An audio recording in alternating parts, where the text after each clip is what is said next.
Oh, who the hell am I kidding? I ain't got time for this bull. Let's go.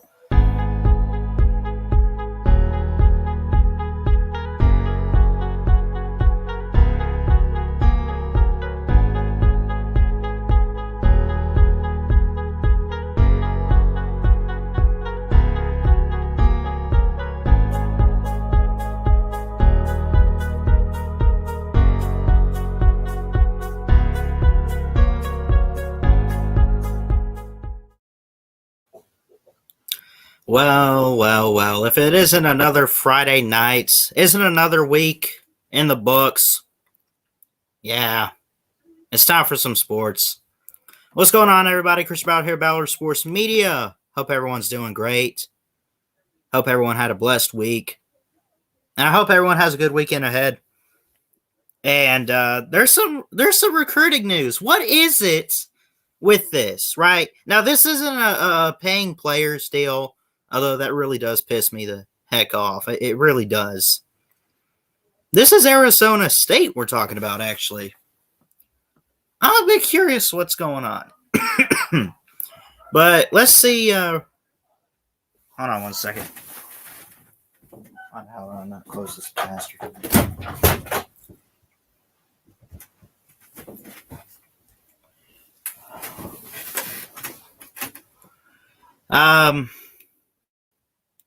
Before I get into all the news, I want to go ahead and check the comments. Do me a favor, hit that like button, share this out. Let's get some people in here tonight. We'll talk sports. We'll just hang out. We'll have a heck of a time, man. I love each and every one of you. I mean it. What's up, Jacob Watson? What's up, Alan A? What's up, buddy? What's up, Chess Hall? How you doing, bro? Love you. Mean it. Love all you guys. We got Jacob. Between the trenches. What's up? Striker Allen Sports. The bet. Golden and Blue Dude. Arizona State's allegations helped West Virginia get a 4-star QB. Yeah, right? That's awesome. Ballard, you're the man. I appreciate that, brother. Watson, Jacob Watson's in here. Yeah.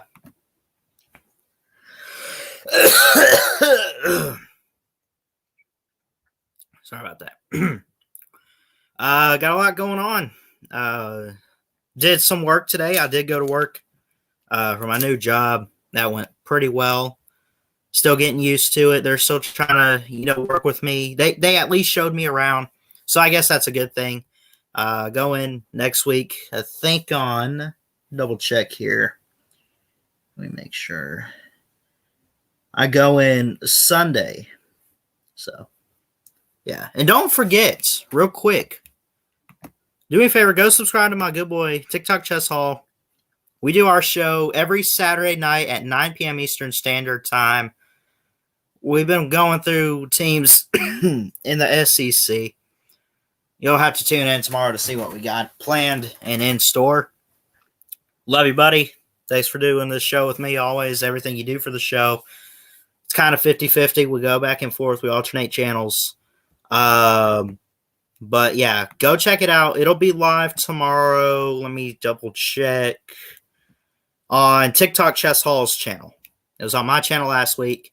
Episode 28 of Season 2. Season 3 is coming very, very soon in a couple months. We looking forward to it.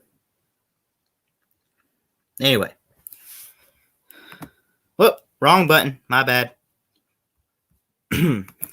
Anyway, let's go ahead and get into this news. Arizona State in the Pac-12. How does it impact the Pac-12? Does it make the Pac-12 look bad? Or does it really just make Arizona State and Edwards look bad? Because let me tell you something.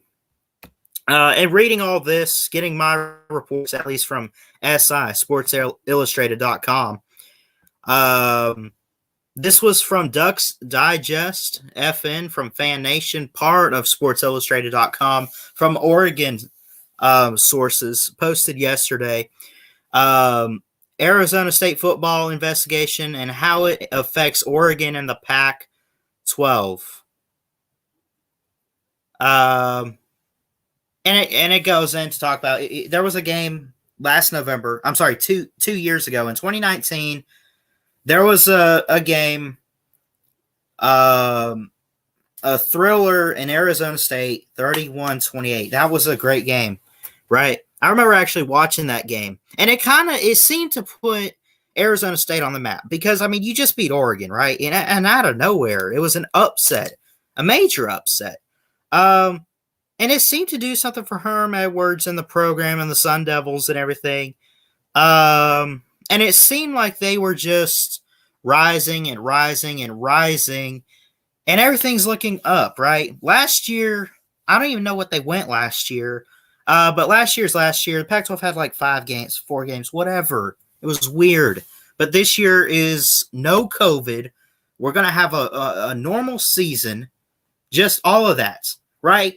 Arizona State and Herm Edwards look promising, but they got teams like, Southern Cal and Oregon right there in the way, but they could be the 3rd or 4th best team.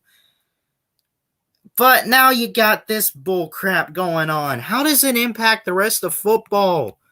Well, if anyone was hoping to see Arizona State do something great, you're probably not pulling for them now. And basically what it was dead period, right? We had this dead period where you couldn't be recruiting and talking to recruits because of the coronavirus and COVID-19, right? Both of those going around.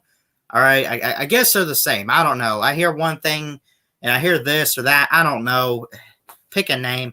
Anyways, that's all going around. You can't be out and about recruiting players. You can't be meeting with them. You can't be doing it behind closed doors, behind the back of your conference or anybody. This is the college football dead period. We're waiting for news. Are we even going to play? Arizona State's like, who cares what we're playing? We need recruits. Let's go visit them. They're visiting players during the dead period. Now, I'll give them some credit. They weren't trying to bribe the players. They just were out recruiting like a normal year, like a normal off season. They're out recruiting. Okay. Well, college football and everybody told you not to. They told you not to do that. And dang it, you did it. So, how does it impact the Pac-12? Well, I really think you would think that this only makes Arizona State look bad, right? But is this going to ultimately get to Herm Edwards? Is it going to get to Arizona State? I haven't seen anything as far as they're on probation or nothing. I just saw where I could be wrong. Somebody let me know. I just saw the news that they they were not even buying player. This isn't as bad as buying players. Buying players pisses me and anybody else off enough, right? This, it's laughable. It doesn't really make me mad. It just is one of those, really? You got to go out there. Like, you can't last just one off season. There's a bunch of craziness going on in the world, and you're concerned whether or not you have recruits. And they tell you not to recruit. And I don't know. But I got this here. This was from Pete Thamel, Yahoo Sports. I'm going to share screen this. I'll drop the link here in a second, too. But let's look at this, and I'll put the link to it as well. Let me get that.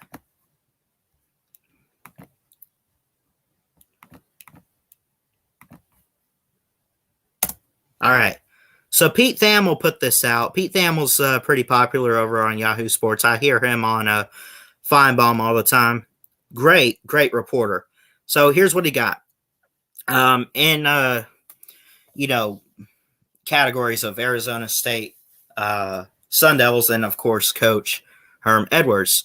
The dossier of documents sent to the Arizona State Compliance Department and the NCAA Enforcement Department on May 31st begins with a blunt message about allegations of NCAA I can't even read. and properties. I don't know. In the ASU, Arizona State football program. Um, I'm writing this letter to inform you about recruiting violations that are occurring at the Arizona State University in their football department. My objective is providing enough information to assure you if Arizona State is looked into, there will be violations found. So documents were sent there, and sent to the NCAA, someone claiming and basically going ahead and throwing them under the bus, saying, hey, if you look into it, there will be recruiting violations during the dead period that Arizona State did. Right? If you look into it.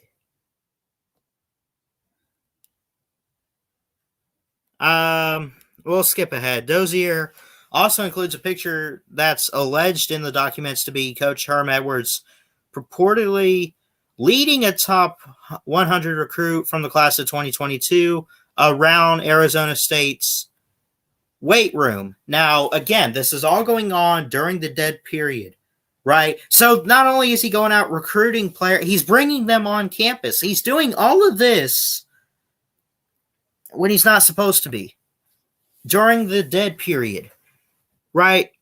And you guys get it. You know, they bring him in. They do what they can do on a regular year in a pandemic and off season, and straight up just screw the rules, right? Screw whatever the NCAA said.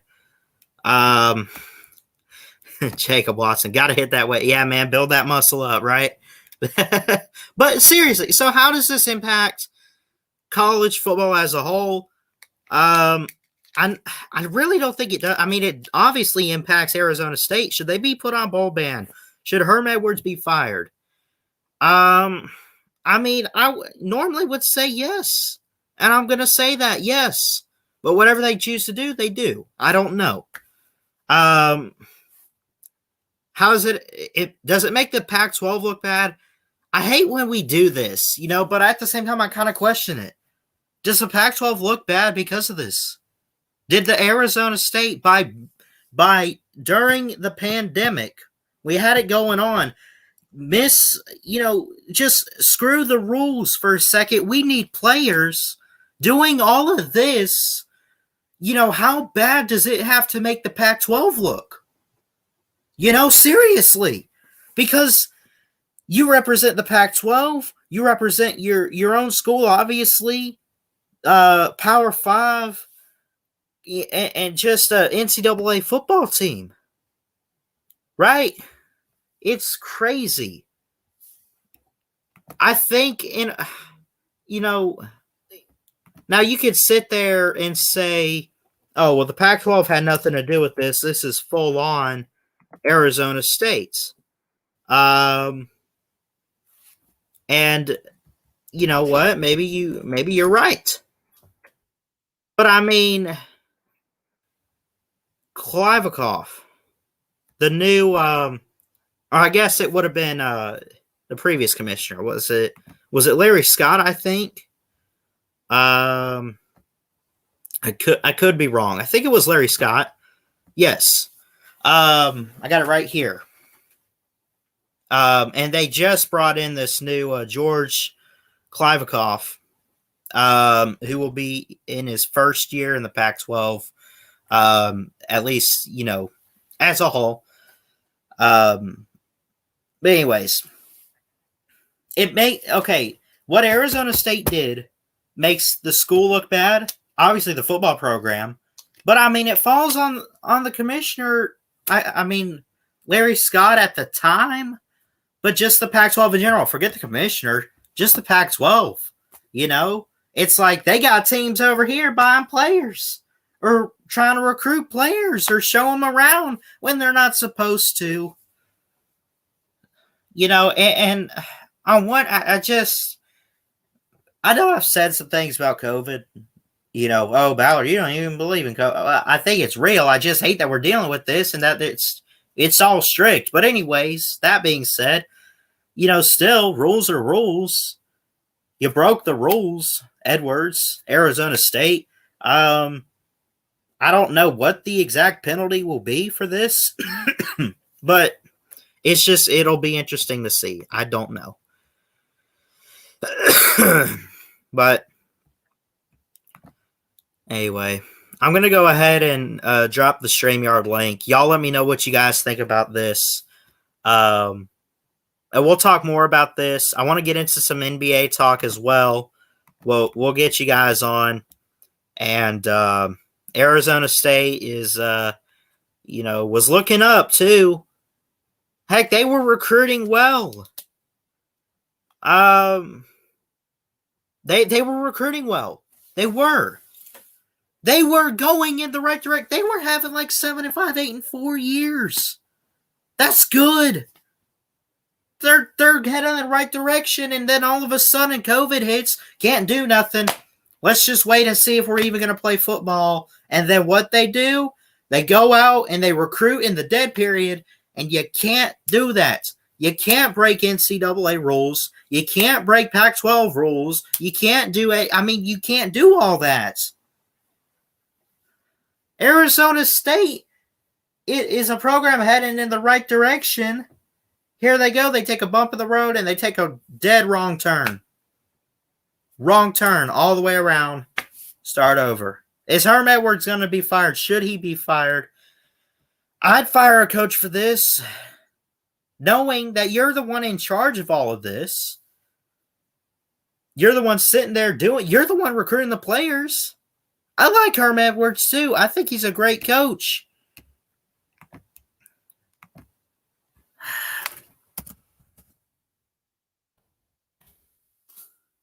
It's crazy.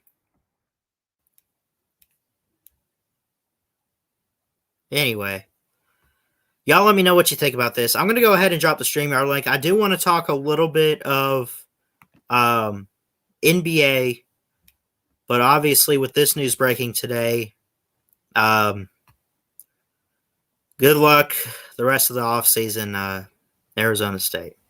I don't know.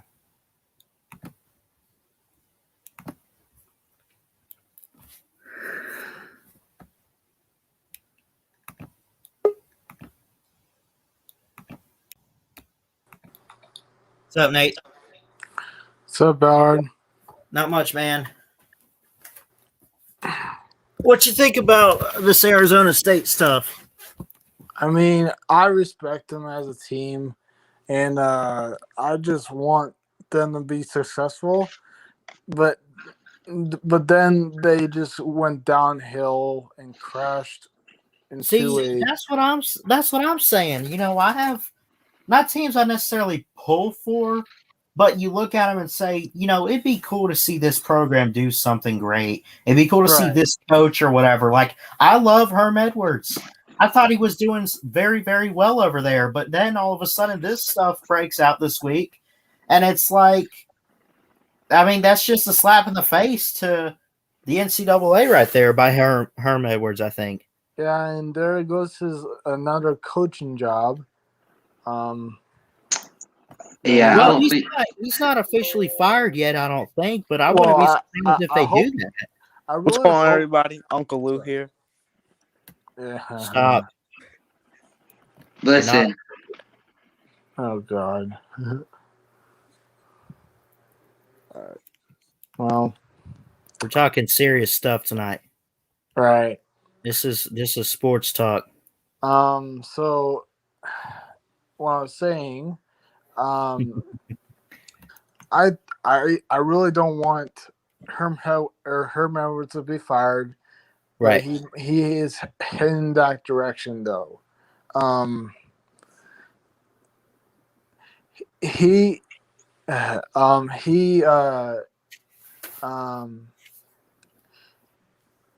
might be in really bad trouble, but he's a really good coach and a nice coach to his players. But I just want him to be not in a hot seat like he got fired in the Colts or in the NFL. I don't want him to be fired again. Yeah. So, yeah. I I don't know, man. It's interesting, and obviously, I mean, it was shocking news today. I mean, we've seen it before. We've seen this stuff.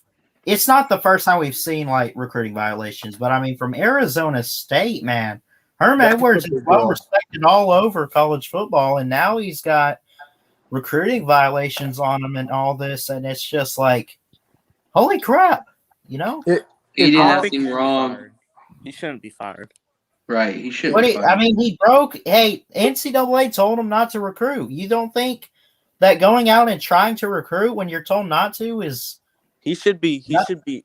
I think Arizona State should be fined and face a bowl ban, but I don't think this deserves to be fired. No. okay? Yeah, see, that's what I'm saying though. Is but you're still sitting there saying that Herm did nothing wrong. He didn't do nothing wrong. What's up, He broke. Chess? I think he should be fired for breaking the rule. Although I don't. I mean, he shouldn't be fired, but he should be punished for breaking the rule. But like he Okay, should yeah, get a, see there. That's okay. That makes more sense now that you put it that way. Now you said it correctly. Thank you. yeah, here's another suggestion too. If I were an NCAA commissioner, I would give him the red flag or a warning, just Right. to. What now? What are y'all talking about? So I can give my opinion You're on it. talking about Arizona, Arizona State was Herm- recruiting during the dead period. Oh, that's a warning then. I mean, they ain't gonna like bowl ban or like that's a warning. Yeah.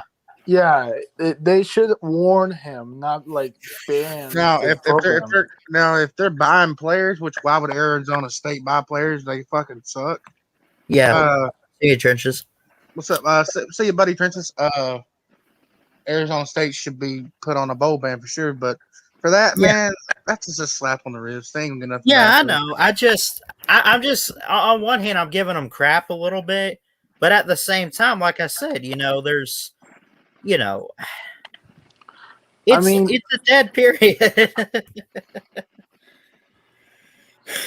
Yeah, I mean, it's just I don't know if NC gonna even. I'm gonna say this. Remember when SMU like faked or national title and stuff, Yeah. and they banned SMU or something like that for like 2 or 3 years for football program. should have done that at Penn State. In UCF.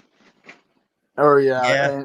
and plus, I don't think they should do that to Arizona State, but it might be a possibility though. I don't know. Right. What? How would that be a possibility?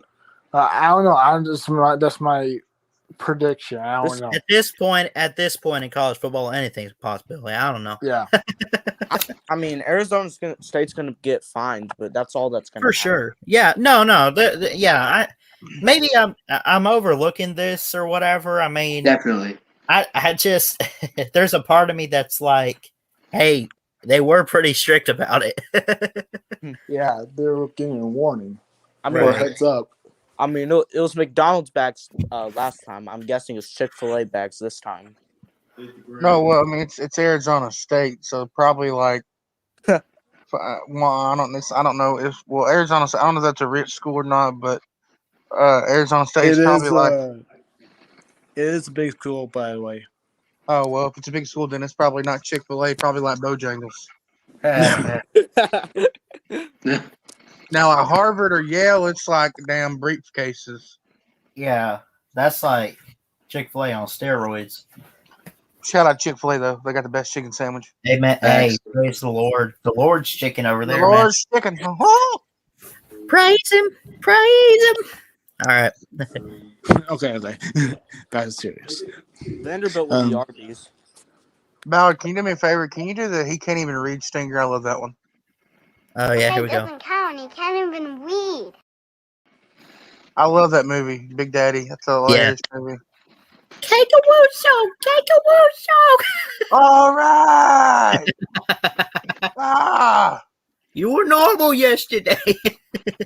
Where he pukes on the floor and Yeah. Starts crying or whatever, and he pees to bed and they put some newspapers down.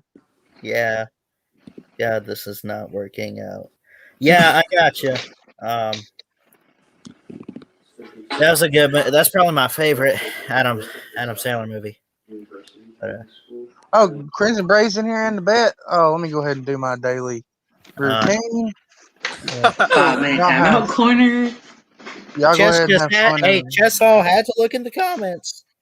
Yeah, sorry, Bet and Crimson Brave. I had to do that before I go to bed because that makes my day. I love you both dearly, truly. How about also. Was that I'm just for sorry. fun, Chess? Yes, I love them both. I don't mean there's no harm. Okay. Alan, Yeah. you're on Monday. Yes, Herman sir. Rich is an info American salesman that should have no Alan, I'm gonna warn you right now. infomercial. It's professional, bro. Okay. All right. All right. And Cool. no farting. You got a Twitter, Alan? No. Ah, shit. How am I supposed to get a hold of you? Instagram, TikTok. Instagram. You know my Instagram. I think so. Message me on Instagram, and I'll give you my email, and so I can send you the link. We do it at 10 p.m. Monday, and we'll start. We'll get you in there around 9:55. Okay. All right. All right. Cool. Very good. My SEC predictions video got taken down because of apparently I was promoting a violent organization. So it looks like the SEC is a violent criminal organization. Crimson Brave, what does well got to bed mean? I'm gonna time you out just because you don't know how to spell. It's go to bed. God. I started the job today. Actually started like training and all that. What all did that make you do? They really just show me around and everything. Show me the basics. They said I'll be cleaning, but they at least were showing me where everything was. And oh yeah, they use movie projectors. They don't just like have Netflix or nothing on those screens. Are you duh? Oh, breaking news! Texas just hit a home run to take a one lead, or take a 1 point lead in the ninth in the College World Series. Just saying. So Should I be y'all- watching baseball? Hey, Chess. Who you want to win the College World Series? Well, I wanted Tennessee, but now I want Texas because D4's a Texas fan. How about NC State? They're underdog. Should I be watching baseball? Hey, I love a underdog story. You know. Should I be watching baseball or no? You should, because you don't have to, but you should. Hey, Nate, how was your vacation? That's pretty good. I'm leaving tomorrow, so sadly, I will be going on vacation the 26th and the 27th of next month in Pigeon Forge. So wait. Mandy. So Are those on a Brave wait is test? what? Crimson Brave is the second count. God, Crimson. What was you saying there? Crimson, I I said can do this Crimson- all day, buddy. Never Go mind. ahead. No, go ahead and say it, Ballard. Oh, I was just making sure those weren't on like a Friday and Saturday. That's a Monday and Tuesday. We're good. Yeah, that means that Monday there won't be no podcast. So, So but I you will. and But I, Ballard are going on vacation? no. Okay. Me, my family, and my girlfriend are going on vacation to a water park in Pigeon Forge, and I'm gonna buy me a selfie stick, and I'm gonna go down a little toilet bowl thing live on the internet. Let's go. I want to watch that. Yes, What do y'all sir. think is the best thing to say when I appeal my SEC predictions Wait. video? You got an SEC prediction video taken down? Why? Apparently it's promoting a violent criminal organization, so the SEC is a criminal organization now. Now, Well, it's a government. There is a government thing called the SEC. Now- I think. Hold on. now, when you posted the video, is there any SEC content on it, or are you just talking? It's all SEC predictions and my thoughts and Yeah, but like, do you show any like SEC video, like football or anything? oh yeah, I made That's edits. probably why you got it taken down. The SEC is Security and Exchange Commission. It was founded in 1934 by Franklin Roosevelt. Okay, well I just made a video about Alabama and that's not taken down, so I don't know. They have a little bit of bias in them. But just kidding. Just put whatever you want in your appeal. I mean, that's stupid. I mean, Did you have copyright music in there? Let's go, Squid. Woo! I have I have one song in it. Hey Chess, Yeah. do you remember the draft that what's this called? Squid Tard did with remember when it was on Squid Tard's channel and it was with Jeff Webster and D4 Sports picking like Yeah. so I forgot what I forgot what team I'm on. So I don't remember the date, honestly. Okay. Did you watch SmackDown tonight? You're what, bud? Did you watch SmackDown tonight? Yes, sir. Edge come back and whoop that ass. Yes. Yes, sir. I saw with my grandparents, and holy Is that crap. Thor? No, it's not No. Thor. Roman Looks like- Reigns has been pissing me off. Looks like me when I'm taking a shit. Anyways, Just a skinnier version. No, In it fact, actually yes. looks like Thor. Actually, the Marvel Thor. In fact, I'm gonna appeal that right now. well, do it, man. Maybe they'll give that to you. What do you think will be the best thing to say? Because Well, now, what did they copyright you for again? they didn't copyright me for anything. Or Except it said I violated the violent criminal organization policy. well, tell them there is no violence Shit. or anything going on in the video. That it's college football. There's Yeah. tons of college football videos on YouTube. Yeah, my SEC video is not down. So I mean, when Now, I what- make a video about an SEC video about a certain team, it never gets taken down. But when I make one about the entire SEC, it gets taken down. Well, maybe YouTube made a big boo boo or something. Now, what was you saying, Striker? Did I see what? Oh, SmackDown. You asking that one. Damn it. Ballard, I'm concerned with your mouth lately, sir. I don't think you Sorry, need to go back to church, son. he's been hanging out with I dropped my phone. he's been hanging out with Chess too much. Hey, I keep on the unprofessional sports show. I don't cuss that much. Yeah, okay. Sometimes, Chess. Sometimes I do, and I slip up. You cussed last week. Yeah, or because 2 I was weeks. going off. I was going on with the taters. That's fair. Yeah, they deserve everything they get, except Yeah. nannies. C- program. Screw 'em. J-Dub. Webster's worst. What's up, Jeff? I give Good up. evening, gentlemen. Nate, you need to run outside in your backyard and get the rain to stop. They delayed the College World Series. I'm in Florida. I'm in Florida, sir. So I'm sorry. Oh, you're still in Florida? Well, tomorrow I'm gonna be home by late. Well, it's pouring like hell in Omaha right now. Texas scored 3 runs in the top of the ninth to go ahead 8-5, and now they've got a rain delay. So Texas is up 5-2. Mississippi State scored 3 in the bottom of the 8th to tie it at 5. Texas scored 3 to go ahead 8-5, and now it's pouring rain. Jesselyn? Yeah, he left. Did they Jess, come delay back. the Where'd game Coach yet Jess or go? no? I don't know what happened to him. What happened to the? Well, is the game still going or is it going to be delayed?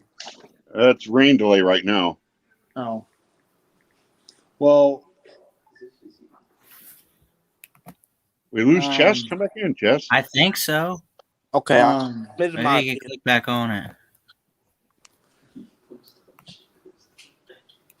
I played a ton of clips in my Georgia predictions video. A ton of clips. That was your problem. I thought I'd get copyrighted for that, but I didn't. Who you want to win it all, Jeff? The 4 that are there now. Yeah. Oh, I mean, I don't know that I really have somebody I there's want. NC State, Vandy, there's Texas, and Mississippi State, which is Final Right. Four. Right. I'm just, out of all those, I mean, Vanderbilt does. Mississippi State is the only school in the Southeast Conference that does not have a national championship in anything. Although didn't they? Well, wait a minute. Didn't they just Oh. win it in women's basketball? No, that's Baylor. Yeah. Okay. But I think Mississippi State is the only school in the SEC with no team or individual national championships. They've never won anything. Which doesn't mean that I want them to win that, but I know I do not want it to be Texas or North Carolina State. I want it to be one of the SEC schools. Yeah, I want the underdog to win, which is North Carolina State. I sure as hell don't want it to be Texas. Me either. I never really liked Texas. Yeah, I can't think of a scenario where.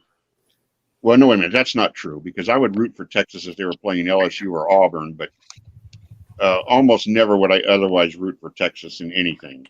Yeah, like there's some teams like Florida, Alabama that I root for Texas over, but not too many. Oh.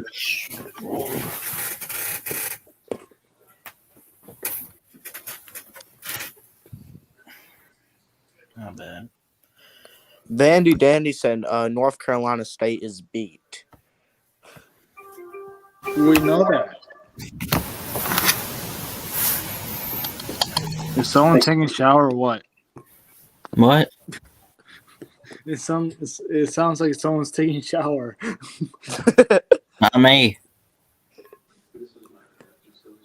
Is that you, Jeff? Or I mean, I don't know if you're taking a shower, but it's raining over there. Well, actually, yes, you said it's raining over there. Yeah. It's raining in Omaha. It's not raining here, which means it will be. Well, it will be, but just not yet.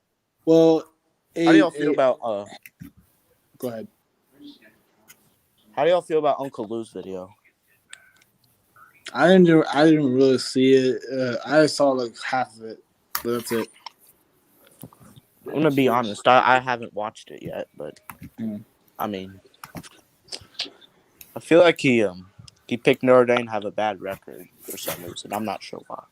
Yeah, Notre Dame is now to the potatoes now. I mean, I think Notre Dame will make a New Year's Six bowl, but they're not making the playoffs this year. I hope not, because they always choke in the playoffs. So, I'll say Notre Dame goes 10-2, losses to North Carolina and Stanford. Yeah.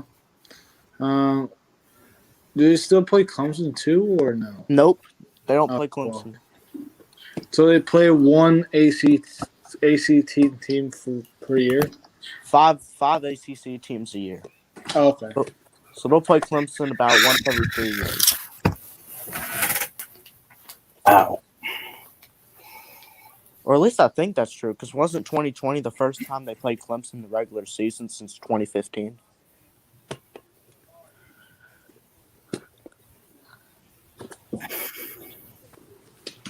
All right, so about that, guys.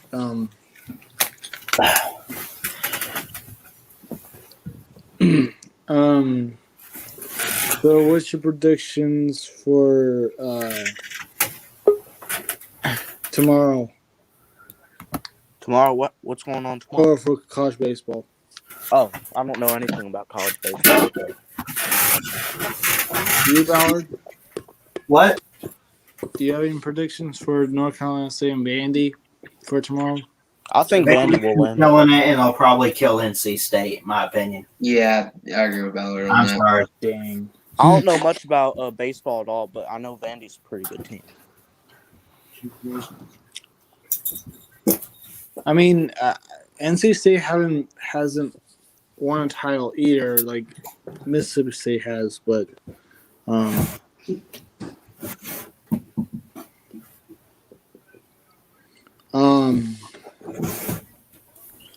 yeah, I just want the underdog to win. That's all I want. But Oh, man. Ow. Oh.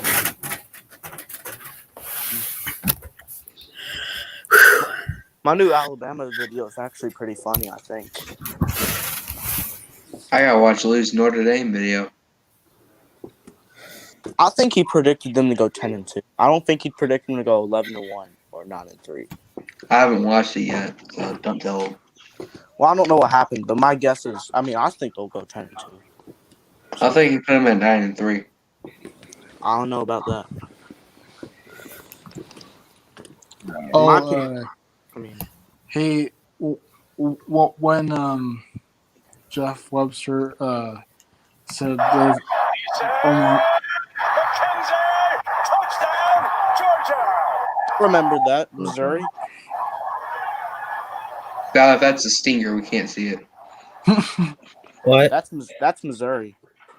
If that's a stinger, we can't see it. It's not. Can you guys hear this? Yes. Yeah, we can hear it. That was a great win against Missouri, 2016. Yeah. Easton was y'all's quarterback. Mm-hmm. It looked like he was pretty good. And you know what? I think we probably would have won the 2017 Natty with Easton.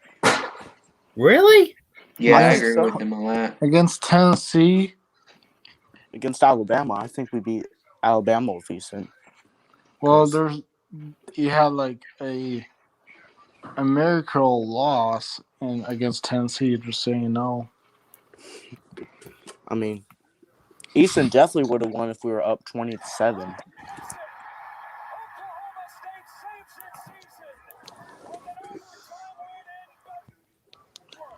I have to watch all that later.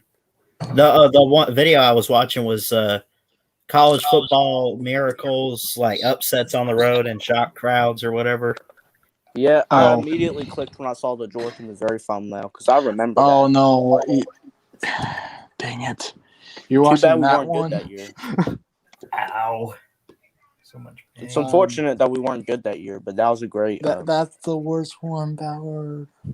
How does it hurt? That was a terrible year, though. We lost to Vanderbilt as well. We lost Ohio State. Michigan? Oh, yeah, well. That 2017 year? Yeah, I know.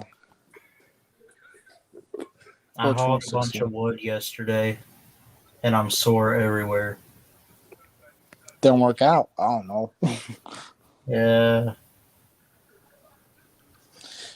Hey, Ballard, do you get, like, loud thunderstorms when you get some? I'm sorry? What were you saying? Do you get, like, loud thunderstorms, like, as much Florida or no? I feel like they were louder in Florida. They're not really loud, but they can still, like, they're still strong. Yeah. And, like, terms of, like, we do get up here quite a few power outages, like, maybe once every. Wait, mainly it seems like at least once a month, maybe we get. Yeah, in power Florida. outage. In Florida, it's pretty darn loud. What part did you say you're in? Naples, which is southwest. Oh, it could be bad. It could be bad over there. Mm-hmm. Wait, Ballard, you live in Florida? No, I live in Alabama. I used to live in Florida. Yeah. My parents kicked me out. Oh, you're a Florida man. No, I'm not. No. Nate is. Nate's a Florida man. Hell no. He's a Florida man, though. Florida man. I don't live in Florida, though. I rent a house in Florida. That's but the difference. You're in Florida. Lou is secretly a Florida man. Oh, don't say that to him.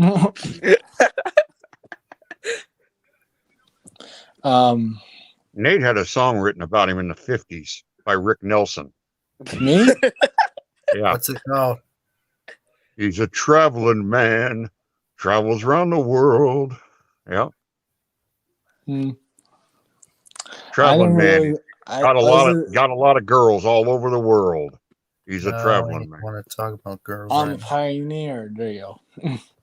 I don't even want to be talking about one week he's in Rapid City, South Dakota. The next week he's in Naples, Florida, staying in a house with a pool, and now he's everywhere.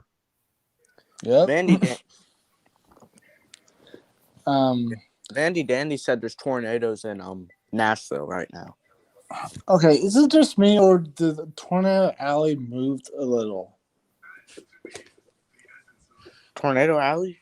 Yeah, like the the map that shows tornado alley with red thing. Did it move a little or no? You can get tornadoes all over the place. Oh, well, Damn it. it was in the Midwest mostly, but now it seems like it's going south. But Kansas has tornadoes and nothing else. well, Nebraska has the most. Yep. That's game. That's probably not true, but it's probably Oklahoma. I think the second most is probably Nebraska because they have worse tornadoes. Yeah. That makes sense. Well, I have seen in my life, I have seen 3 tornadoes with my own eyes, and I don't want to see another one. That's plenty. That's good enough. I've seen a tornado before. In person? No, not in person. I saw it. Okay. It was like a 1/10 of a mile away from my house, but I was okay. I've never seen it. Sorry. I've seen 3, and 2 of them were just kind of out in the countryside, and all they did was just tear up farmland and some trees. It didn't go into a town or anything like that. The other one I saw was an F2, and that was just not a good experience, and I don't want to see it again. Yeah, F2's Let me tell y'all. the third baddest one, I think. I went on the vacation one time all the way down to Florida, and on the beach there was a hurricane, so we all had to run back to our hotel rooms. Y'all keep I'll tell you what happened to me. I'll tell you what happened to me one time in Florida. We were in Clearwater Beach, which is on the south side of Tampa Bay, and it was going to rain that afternoon, and everybody knew it because it's July, and what happens in Florida, it rains every damn afternoon. Yes, I know. And I never seen anything like it. We're standing by the car in the parking lot of the hotel, and it is just pouring like God is dumping water out of a bucket about 50 yards away from us. It is absolutely about 50 yards away. Like you're standing in a dam underneath a fire hose, and where we're at, we're not even getting a sprinkle. It literally drenched the living piss out of the other side of the parking lot and everything out towards the beach. And it was like there was like a line, like an invisible line drawn. And we stood right there, and I said, "We're going to get soaked." We didn't even get a sprinkle. And it lasted like 5 minutes. We didn't even go back into the lobby of the hotel. We were so stunned. We were standing there going, "What the hell is this? Why is it not raining on us?" It was unbelievable. It's the weirdest thing I've ever seen. Well, was the thunder loud or was no thunder? No, it was just, it was just a hot, a really warm pouring down rain. Right. And like 10 minutes after the rain after it was done, it lasted like 10 minutes. And then 10 minutes later, the sun came out and the sidewalks immediately dried up and it turned into a humid bitch. I remember one time. And I'm like, man, okay, it's beautiful here in Florida, but I could not put up with that shit every day. And the guy in the hotel says, "Hey man, you're in Clearwater Beach. This is what happens in July. Every day between 2 and 4, it rains for a half an hour, and then it gets hot until about 8 o'clock." And I'm like, "Oh, great." I remember one time I had to play quarterback through a snowstorm. Oh, actually, yeah, that kind of suck. Yeah, and we scored 0 points because they wanted me to throw the ball every play for some reason. Yeah, was it like too cold to throw though? No, it wasn't that. It's just the ball kept slipping and all that. Okay. Because if it was that cold, it'll be that factor though. Now, I grew up in Springfield, Illinois, and there were playoff games when I was in high school where snow was coming down out of the sky during the game, but it was not accumulating on the field. It was just coming down, but it didn't pile up on the ground. It didn't stick. It just made everything kind of a little bit slippery. But then when I was a senior and we got into the state semifinals, it had snowed the night before, but we played like at 1 in the afternoon, and the game was at the University of Illinois, And we got there, and they had plowed off the field and everything. It was just Right. we didn't play in the snow. We didn't have to deal with the snow. It was a non-issue, except that they had to, it was piled up off the field. Yeah. I mean, we talked about the Big Ten SEC cold weather stuff in a couple of streams recently.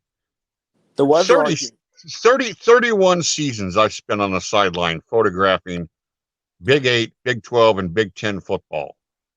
Wait, you did? I can think of 5, maybe 6 times where cold weather and or snow actually impacted the game. And we're talking about 300 games.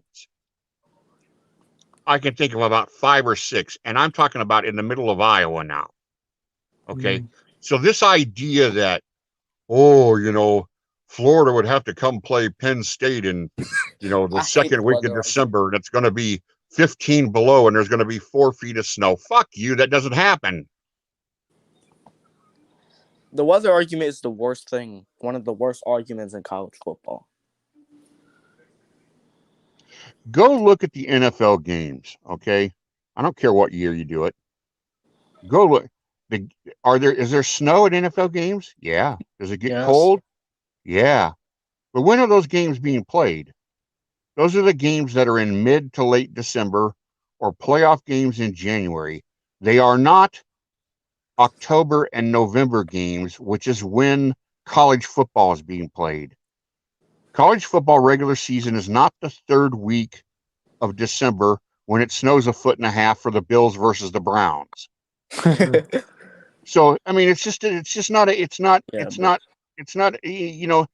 I understand what the Big Ten fans are trying to say, but it just doesn't happen. It just doesn't happen that when's the last time you saw 2 Big Ten teams have to play each other in a big ass snowstorm? It happens once every 3 or 4 years. It's very unusual, simply because most of these games are played in October, November, and the snow comes in December and January, mostly. Yeah. I've never played a game under -5 degrees. I think I have, but I not have, but I might have. It's probably close to that, but it was during the fall. It was like 12 degrees. The only time I can think of where I really saw a team get affected by the cold was, and I'm going to have to go back 20 some years. This would have been the early 2000s, the late 1990s. I'd actually have to go look at the schedule to remember when it was. But it was the last game of the Big 8 or the Big 12 regular season, and it was Texas A&M at Iowa State. And it had been like 35 or 40 the day before. And all of a sudden, like Friday night into Saturday, it went from like 35 to like 10. Now, it did not snow. There was no snow. But the bottom fell out of the temperature. And I felt so bad for the Texas A&M fans. They brought a big fan base up. And they knew you could hear them talking. You hear the fans talking. They knew it was going to be cold, so they brought sweatshirts or whatever. But they thought it was going to be 30. They didn't know it was going to be 10, which is what happened. And it froze the hell out of them. Which didn't matter. Texas A&M still kicked Iowa State's ass. But you're right, Ballard. I mean, it kind of was too cold to throw, but it's more slippery and all that. Look, the heat bothers players more than the cold does. You can always get warm. You can put on you can go in the locker room, put an extra layer on underneath your pads. You can put an extra pair of socks on. You can wear gloves. You can have warm heater packs. Yeah. You can be by heaters on the sidelines. If you're hot and you're dying and you're sweating away 7 or 8 pounds in sweat, once you get hot, it's very, very difficult to get back cool again. Right. I'm going to be honest. I kind of missed a lot of what you guys were saying. But, I mean, I was busy. What are you doing? Getting hit to the head didn't help either. But I wasn't getting hit to the head. I got a lot of stuff going on. no, I had to I was check my talking blood about, pressure. no, I'm talking about in the game I played in the snow. Oh, Go ahead, Ballard. I was just saying I had to check my blood pressure. So Okay. You all right? I'm a Yeah, I'm a stressed out person sometimes. And I went to the doctor the other day, and they said, "Dude, your blood pressure's high. You all right?" I'm like, I think I'm okay. It's like, you stressed about anything? And I'm like, new job, school. Yeah, I'm kind of stressed. But I mean, it was like really, really high, man. So I mean, No, I've been logging and trying to make sure that I'm just trying to stay calm and everything. so what did they say after that when you said that? That I really need to just work on relaxing and being Okay. calm. And, Vandy Yeah. Danny said that now there's a tornado warning in his area. Oh. Wait, in his area or in the Contra series? I think he said his area. Okay. Although okay. I'm not sure, so don't quote me on that. But I think he said his area. It's the So, humidity. GG, Yeah. how much have we talked about? I talked about it at the open of the show tonight. At least. You know, I was excited for ASU as well, so kind of sucks. I was too. Oh, it's okay. Kind of sucks that this happened. But I mean, if you cheat, then I don't know. You guys, none of you guys in here are old enough to remember this, but Arizona State was a cheating bunch of sons of bitches in baseball. Oh, really? They were in all sorts of NCAA trouble for their baseball program all through the 80s and the 90s. It went for like 10, 15 years. They were constantly in trouble for baseball. Yeah. But I don't know. I don't watch baseball. What did they do? No. Shit. Uncle Lou, get in here, Lou. It's not Saturday with Babe. It's not the unprofessional sports show. It's Well, not. It's the Ballard blood pressure check. Yeah. The medium guy pod. That's a new one. Medium guy. the tall guy too. Just kidding. Is it Super Pooper? Is it a Super Pooper podcast? Damn, Pooper. I mean, there's nothing wrong with that. It's nature. But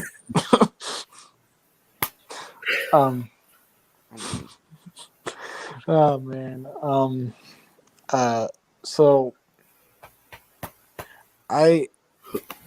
our flight is like at like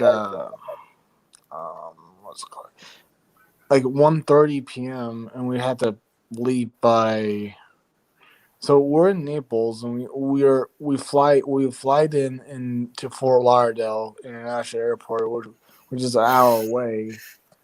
So we probably need to leave at 9:30 a.m. But I got a long drive ahead of me as well for unfortunate events, but it's okay.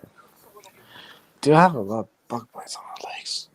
I have to go to a funeral next week, so. But dude, look at all my bug bites. Wow. Dude. How'd that happen? There's a lot of bugs in Florida. I didn't know there was a lot of bugs, so I didn't have bug spray. Okay. So. Yeah, that tornado warning might be in Vandy Dandy's area because I think his internet's not working now. It might be serious, actually. Yeah, I hope he's okay. Yeah, me too. Yeah. I hope it's not in his area. Uncle Lou said, Nate, me and Happy House are a tit pit doing research for you. We are scientists. Are you with Lou? Are you with Bill Nye the Science Guy? Oh, okay. So it looks like it's not his area because Vandy Dandy said lies. So looks like it's out of his area. Lou, you want to come in here, bud? I dropped the link. All right, so it's not his area. That's good. Oh, here we go. Here we go. Happy House. Good morning. Oh, God. Who's Happy House? Who the hell is this? Yeah, good morning in that, though. Good morning. How you doing? I'm here with Happy House, though. Okay. We're doing some research. We're doing research for Nate the Great. We're scientists. Oh shit! What kind of research? Well, I told you in the comments what kind of research. Hit, hit. Yeah. Oh, God. Happy House has a PhD in pitology. Facts. Facts. Facts. Did I ask how many years in college you needed to get that degree? Oh, Who says you need a degree? yeah. I thought you just said Ballard. What? I have a PhD, a pimpin' hose degree. Can I get one? So what is a degree? Nate, do you have any questions for Happy House? Do they have babes for sale? I'm sorry, say that again. Do they have a beautiful woman there? Oh, there's plenty of beautiful women here. I'll be over there in about 5 minutes. Hey, Nate. Yeah. There's a girl here that has a fidget spinner stuck in her booty hole. It's not in her booty hole. Well, Happy House says it's not in her booty hole. She says it's in her pie hole. But you may need to get a up close and personal view just to find out for yourself. I think it's in her booty. I think it's in her booty hole though, and every time she bends over, she spins it. Oh, and it lights up. It lights up too, Nate. It lights up. This is the greatest ever. I think I just found my date. I don't know.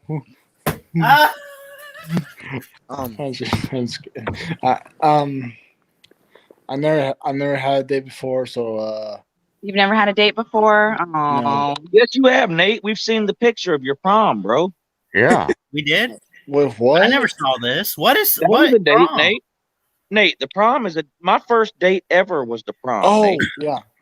I've never had a date. And my girl and this woman won't get back with me. That was like supposed to be a for fun date, but I'll consider it a date, yeah. I mean, I'll take that back for not going on a date. Well, what I mean by going on a date, like going out on a date, like in a restaurant with a girl. That's what I meant. Nate, the first date I ever had was a prom. So that was definitely a date you had, buddy, for sure. Oh, okay. Yep, that counts, Nate. That counts. Okay. I want you to run through what you would do on a date, Nate. Well, I would say hello when we meet. Like for a girl, for example, and then I'll open the door for her. And Nice. Yeah. Women love Yeah, that. brother, get you some. Good job, Women, Nate. women love that. And Women love chivalrous men. Yeah, after that, I'll ask for 2 seats, and if it's available, and if it's not, I'll sue the place. I'm just kidding. When it's available, when we get our the what's it called? the food recipes, or what is it called? The menu. The menu. Okay. The menu, and we after we order food, we can. The first thing I'll do, we can talk. What's our hobbies, like what's each of us our favorite hobbies to do, and then second, um uh ask questions like what is your favorite uh thing to do when you're off a day, and well, that's basically what I said, but Nate, when you're looking at the menu, right, is there salad on the menu? yes. Yes, of course there is. All Ah, right. hell So no. Hell no. serious question, Nate. Do you sit across from her or do you sit next to her? I know Probably this. not. Probably not next to her, because it's like you just met, That's the and right answer. You Correct. That's want the right face answer, to Nate. face connection. Is what you Definitely on the first date you sit across from her for sure. That's the right answer, Nate. yeah. Well, I just thought of that because mostly everyone does that in and TV shows has that. So yeah. um um what's the other thing? You need to be polite in use your manner, which is a big one. Uh-huh. Do not fart or burp out loud. Yes. Chest would fail. Damn right. I have issues with that, but if I have if I'm on a date, I would try my hardest to hold it in until we're done. That's probably a good idea, especially on the first date. Yeah. Yeah. If when everything goes well, when we eat, and after the first date, and I'll say to the girl, "Have a good night. Hope to see you again soon." And Tell her that yeah, you'll keep in touch, man. yeah, you can keep in touch and get her phone number. Well, I don't know a phone number or first date, but All right.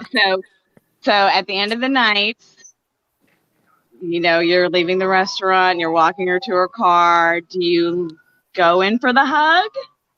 no.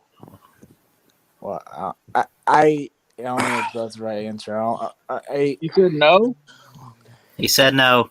No, I think what you do is you go in for the hug and you pay attention which direction she tilts her head.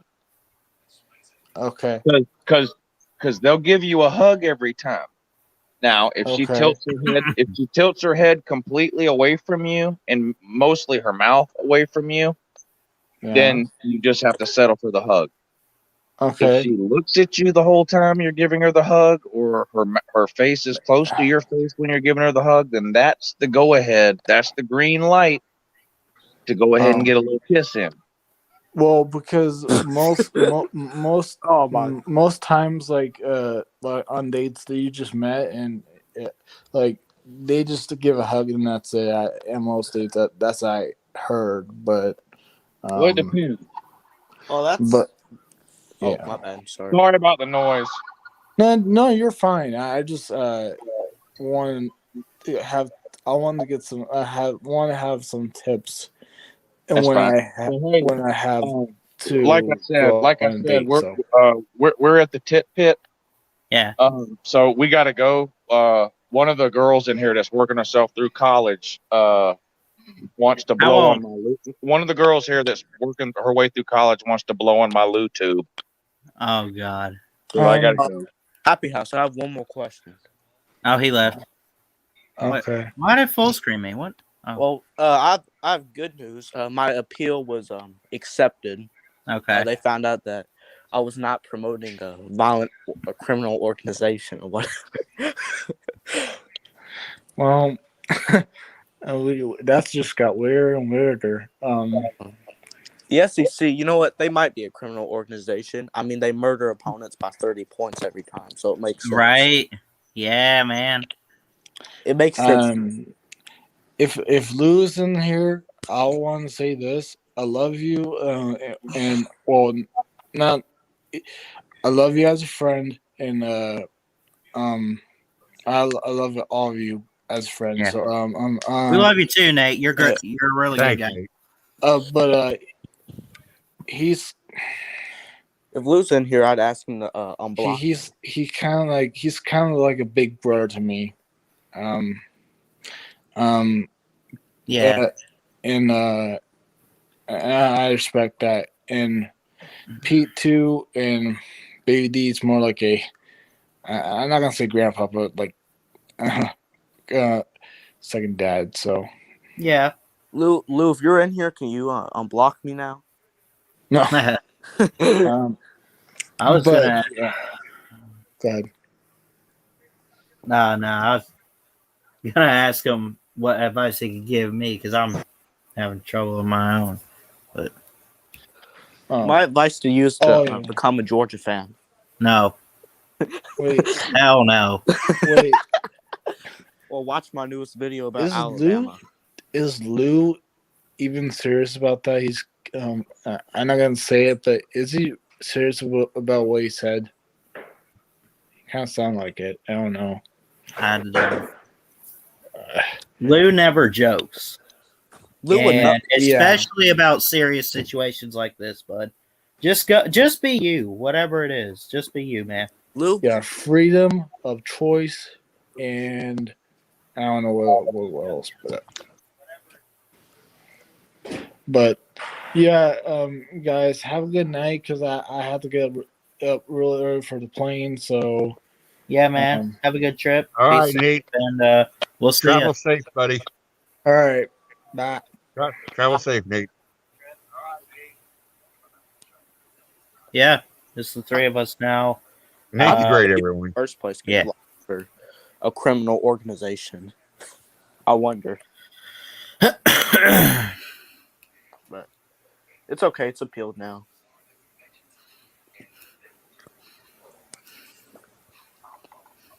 Ballard, you would love my new Alabama video. I'm sorry? I said you'd love my new Alabama video. Oh, yeah? Let me go. I think I'm subscribed to you. Watson, right? Jacob Watson. Yeah. I'm not. Oh, no. YouTube was so impressed with my SEC predictions video. They awarded me the name Notre Dame. What's the name of the video? Yeah, it's called Alabama Fans Click Here.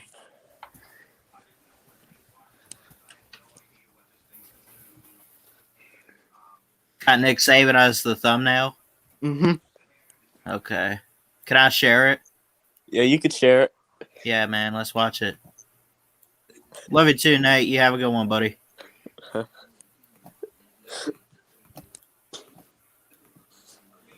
Let's figure out what the hell this is here. Delivers under pressure. In the field.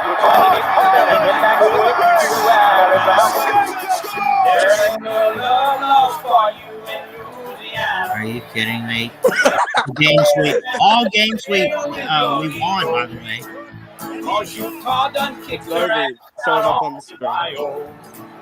Number one, show us fun. You acted so humble. That one we lost. But like you always do, you would stumble. Shooters, recruits, who don't match or different.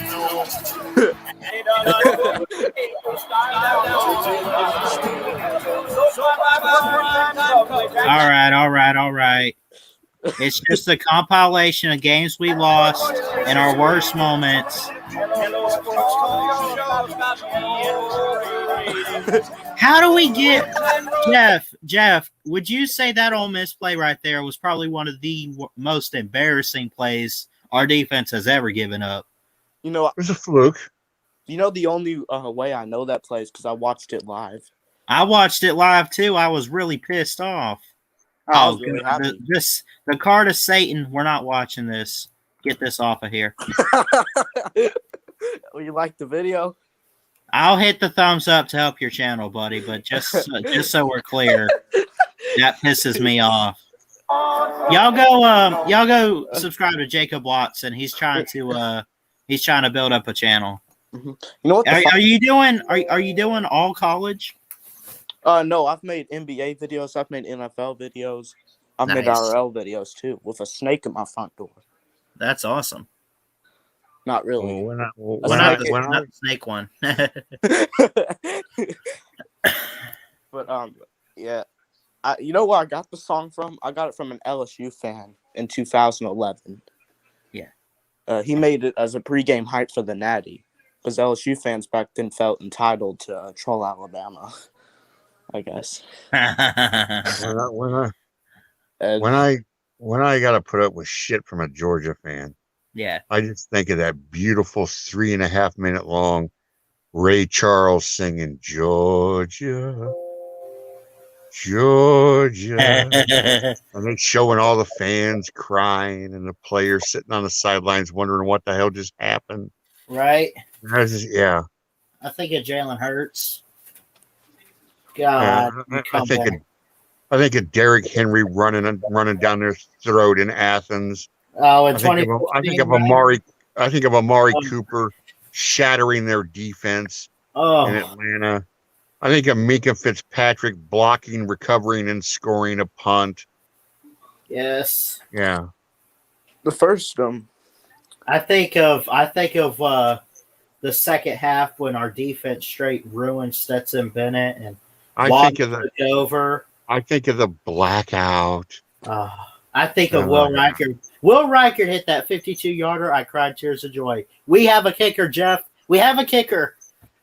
And he was perfect last year. Hell yeah. That other one who missed the field goal versus Auburn, he's at Vanderbilt now. Oh, is that where Bolivis went? Mm-hmm. Yes. Yeah. It'll be work. Might be better than Sarah Fuller. No offense to her. I mean, great story, but she wasn't even that good when she did play. Let's just be honest. Then again, she played for Bandy. He can't score on Georgia, though. Can't score on Georgia. But she can score on Tennessee.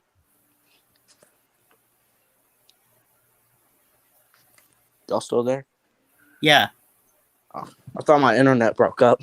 No, you're good. I'm sitting here trying to think who are we going to beat worse, Tennessee or Florida? I think it might be just as bad for one and the other. Yeah, probably. Nate the Great said, like 4 touchdown wins. Nate the Great said, Ballard, watch my Christian music video. Nate said that? Yeah, Nate the Great in the comment section. It's a great song, he said.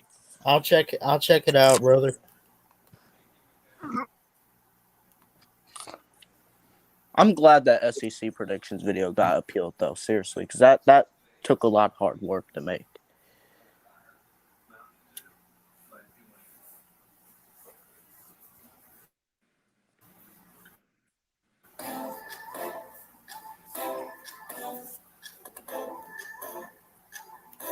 I just know that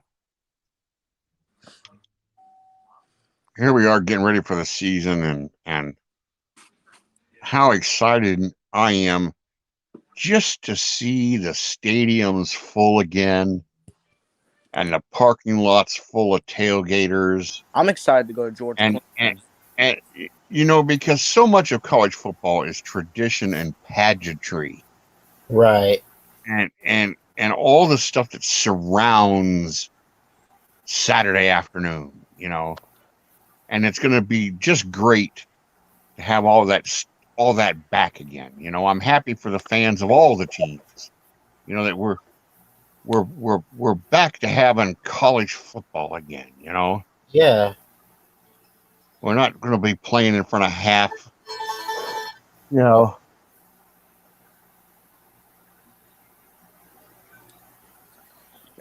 I'm I'm so glad Auburn's going to be terrible this year. Finally, we could go to the barnyard and burn it down as Alabama stands victorious on that ugly field. Don't speak too early now. Auburn plays their best game every year against Alabama. That's fair. But I'm Jeff, this could be it. What? We've lost the last two there. There's three? Is it? I think it's last two. But anyways. Tua wouldn't have lost in 2019. What? I said Tua wouldn't have lost in 2019. Now, I don't know about that. I mean, you saw what Mac Jones did after that Iron Bowl, right? I mean, look. Our defense lost the game. A kicker really lost the game. Because Mac Jones threw 2 pick sixes. Oh, my God. That's fair. In my opinion, Tua was a better quarterback at Alabama than Mac Jones was. I mean, arm strength, yes. Yeah, fine. Tua was probably better talented, but I mean, if you want a guy with leadership, Mac Jones, I mean, he has character and poise. Mac Jones is an upgraded version of Jake Fromm. Are you serious? Jeff, you want to take that one? I said an upgraded version. Because he don't be plays comparing Jake Fromm to any Alabama quarterback. I don't want to ever hear you say something like I can't compare him to Greg McElroy. Greg McElroy, Blake Sims. What about those two? What about Blake Sims? I said I can't compare Fromm to Blake Sims and Greg McElroy. No, you can. You sure as hell can't compare him to McElroy because McElroy's wearing a national championship ring. And you can't compare. You can't compare him to. And McElroy led a team to 13-0. 14-0. He darn sure better not. He better not be messing with McCarron because McCarron got 2 and back to back, almost 3. But we're not speaking to that. Well, I mean, Aaron Murray was better. That's all I'm going to say. Well, Aaron Murray's better than Jake Fromm, yeah. Well, I'm talking about A.J. McCarron. Wait a minute. Whoa. Uh-oh. I was getting sleepy, but now I'm awake. You're going to sit there and tell me that Aaron Murray was a better quarterback than A.J. McCarron? Yep. You like it in the ass, don't you? Listen, he's an all-time. Let me ask you something. How many years was Aaron Murray a Heisman finalist? How many years did McCarron get bailed out by the defense against LSU? Me. I mean, I'm just saying. I'm not even gonna. Couldn't score more than 6 points against LSU in the regular season. That's because Alabama missed 5 field goals. That didn't have anything to do with A.J. McCarron. Okay, 15 points is not that much better. Or whatever. Against an LSU defense that had, 7 guys drafted? Georgia's defense kind of had that too, and what happened to them? My God. Well, I don't ever worry about Georgia's defense because when Alabama needs to score against Georgia, they do. Yeah, but in 2000, with A.J. McCarron, they couldn't. Yeah. That was that Amari Cooper that I just saw run through the middle of your secondary all game long. Oh, I'm not talking about. I'm not talking about Georgia's defense in 2011 or 12. I'm talking about a good defense, a great defense, 2011 or 12. A.J. McCarron couldn't score on that. Tua, Mac Jones, they could. Alabama back on. Aaron Murray could. He can score on a great defense. A.J. McCarron won back-to-back national championships. I mean, Aaron Murray could score on a great defense. That's what I meant to say. But A.J. McCarron married Miss Alabama. Yeah. A.J. McCarron has been drawing NFL paychecks for the last 8 years. Yeah, and how many points does he score against Alabama? I mean, LSU can't score on them. Well, he led him to 21 points and a shutout win in the national championship Yeah, game. because of the defense. You can thank the defense for that. No touchdown passes. Yeah.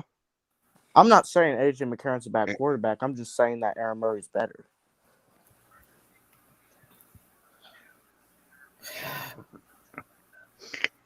I think it could be close, not accomplishment-wise, but maybe talent overall-wise. You at least got to admit it's close between Murray and McCarron, right? Come on. Yeah, I say it's close. I'm just I'm saying I get the Heisman winner in the open The field. Heisman winner in the clear, and he's on his way. Oh, yeah. Let's go, D. Henry.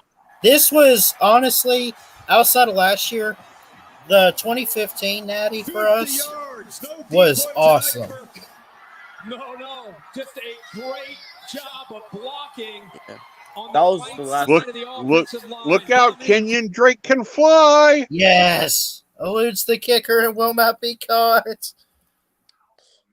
Yeah, How about, dude, the onside kick we got back in that game, too, was incredible. It popped, dude. So one Griffith time got that thing in the air. The one time Alabama's special teams is actually good for once. They were good that whole year. Griffith was good that whole year, and A.J. Scott was No, he wasn't. fantastic as a punter. He missed like 8 field goals that year. Now, there's Deshaun Watson, son of a bitch. Well, not anymore because of the whole allegations, but I thought he was a great human being in college. Player, too, but man, he just...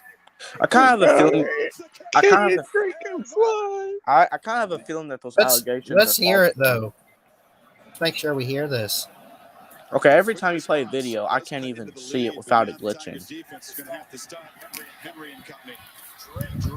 I thought the game was over after this play. Kenyon Drake can fly. Eludes the kicker. It will not be caught. Touchdown. You know what Alabama team would have been good with a good quarterback? That 2014 Alabama team. If they had somebody else besides Blake Sims, they would have been pretty good. I mean, if Jalen Hurts or Tua or A.J. McCarron or Jake Coker or Mac Jones or Greg McElroy, if any of them, instead of Blake Sims, was quarterbacking in 2014, Alabama wins the championship in 2014. I'm not sure because the defense probably undefeated too. Well, the defense sold versus Ohio State. I mean, is that Alabama offense really scoring more than 42? Not sure. Sims threw an interception in the back of the end zone that would have tied the game with a minute or so left. I mean, that was a Hail Mary at the last play of the game. So, I'll tell you what really, in 2014, Jeff knows this, the highest ever scoring Iron Bowl. Now, it was sweet revenge for the Satan's back pocket card trick that they pulled out in 2013. It was sweet revenge just to whoop them, but let's be honest, we gave up 44 to Auburn, who didn't really have that much on their offense to begin with anyway. I mean, I'll remember that Iron Bowl for the one Iron Bowl that wasn't on CBS. That was 2014. That was on ESPN. ESPN. Instead, they picked the Egg Bowl, which last time it was in prime time too. I'm sick of the 3:30 afternoon games with Auburn. I want one in prime time with, just. CBS needs to switch to like 7:30, maybe 8. You know that 8 o'clock idea was 8 o'clock. Yeah, Yeah, Georgia for Alabama. That was a good time. that's what I'm saying. Do that for at least. Nobody Give us wants one Iron Bowl. Give us next year under the lights at Bryant Denny. nobody wants to see a game at 3:30 every time. Not the biggest one. Or yeah, not the biggest one. I mean,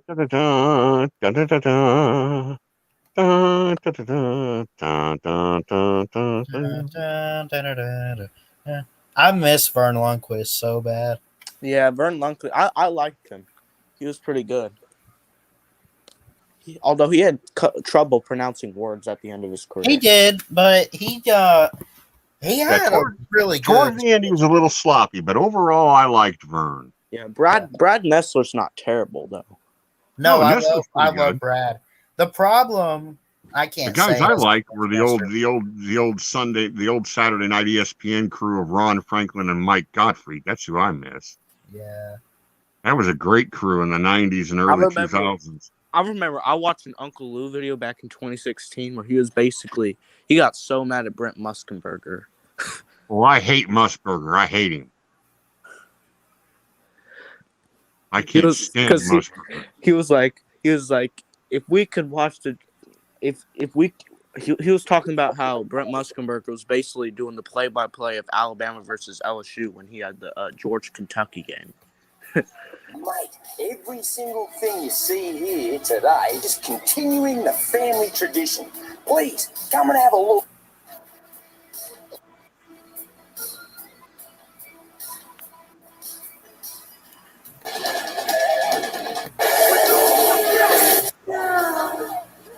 Yeah. I remember Keith Jackson was great. He just towards the end though, he was on the air about 2 years too long. Same with Vern. But Keith Jackson was one of the voices of college football when I was growing up. Whoa, Nelly. Yeah, man. Yeah. And he'd talk about they're gonna run behind the big uglies. You hand the ball off, you get behind the bell cows. You got the look at how they're running the ball. They got the cows are loose in the lower 40. You find the bell cow, you get behind the bell cow. The big uglies up front. Yep, he always had something good to say. Yeah, man. For sure. He'd say, man, if you try to play plain vanilla, they're gonna rob the train. Yep. Yeah, Keith Jackson, I heard he was pretty good. Of course, I never saw a game with him announcing, but yeah, he is really good. Gus Johnson's pretty good. Gus Johnson gets carried away. Yeah. My favorite guy to hear announce football games is I love Chris Fowler. Yeah, Fowler's good. Sean McDonough gets excited too. He gets excited and his voice will crack. What do y'all think about? When he called, listen, he called 2nd and 26. He was energetic. He's like, touchdown, Alabama wins. Yeah, his voice cracked. I would not like to talk about that. I like more of the Sony Michel will send the dogs to the championship game. Hey, that was, he calls them good, but I like Chris Fowler. I think he's better than Brent Muskenberger. Good replacement. Oh yes. Really good replacement. I mean, look, put it this way: Florida State had a game-winning touchdown against Auburn in the BCS National Championship. He's like, touchdown, Florida State. Like, I don't like what? How do you not get excited over that?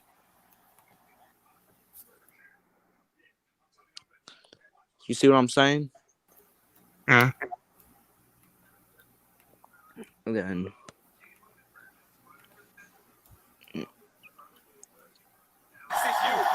just at least listen to Fowler. God, no. All right. I'm switching tabs for this play. Touchdown! Alabama wins! I have The muted. Crimson Tide will not be denied. Sorry, look, man. I mean, you Okay, heard the okay. excitement, though. I'm, You heard the I'm back excitement. now. Sean McDonough's call was better than Fowler's, though. I just had to mute my volume for a second. I'm back now. Okay. Sean McDonough's radio call for ESPN was better than Fowler's. Yeah. The best might have been that dickwad that does the Georgia radio. Scott Howard? Yeah. Hey, we're going to call him. We're just talking about what we did. We're going to call him tongue-tied from now on. We're just going to call him Chibagagola from now on. Oh, he's got a man open. Oh, my God. Touchdown, Alabama. Yeah. And he just had to. If I was Scott Howard, Scott Howard, I would have left the studio and not said another word. He had to just fucking swallow it. That was great. Yeah, Georgia, they'll get Alabama soon. I think this next year. Well, they're going to get him sooner or later. I bet you they're going to meet in Atlanta. Yep, Georgia versus Alabama. It's already set up. For what? And I think what's going to happen is they're both going to get there with a loss. I'm not sure about that. Somebody's going to get Alabama during the regular season. Yep, I agree with that. And Clemson or somebody might get Georgia, and then, if that's the case, if they're both sitting there with one loss, it's do or die in Atlanta. It's do or die. Yeah. Yeah. Winner gets the playoffs. Dogs will be undefeated, I think. Who do they have to lose to outside of Clemson? Well, Missouri's a trap game, in my opinion. That's my trap game for Georgia. Yeah, that's my trap game right there. Yep.